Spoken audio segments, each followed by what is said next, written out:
একটা জিনিস মনে রাখবেন যে শীতকাল হচ্ছে ডায়াবেটিক পেশেন্টদের ব্লাড সুগার কন্ট্রোল করার সুবর্ণ সুযোগ।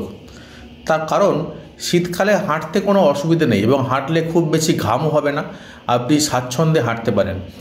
কিন্তু খুব সকালে না হেঁটে আপনি একটু বেলার দিকে হাঁটতে বেরোন, ধরুন 8টা সাড়ে 8টা পরে।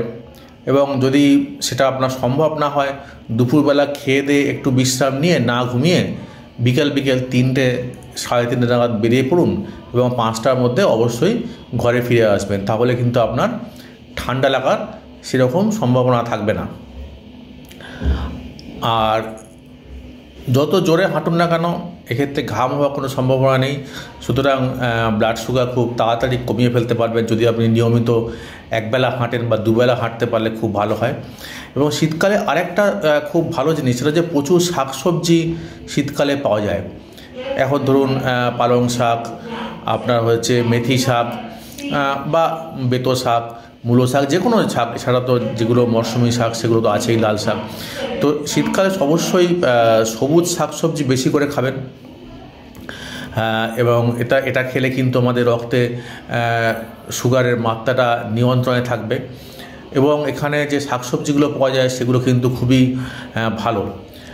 যেমন ধরুন শীতকালে আপনি স্যালাডের জন্য অল্প করে বিট গাজরও খেতে পারেন এবং ফুলকপি খেতে পারেন, বা ফুলকপির থেকে ভালো হচ্ছে ব্রোকলি খাওয়া। ব্রোকলিটা খাওয়া কিন্তু ডায়াবেটিক পেশেন্টদের পক্ষে বেটার এমনি সাধারণ ফুলকপির থেকে।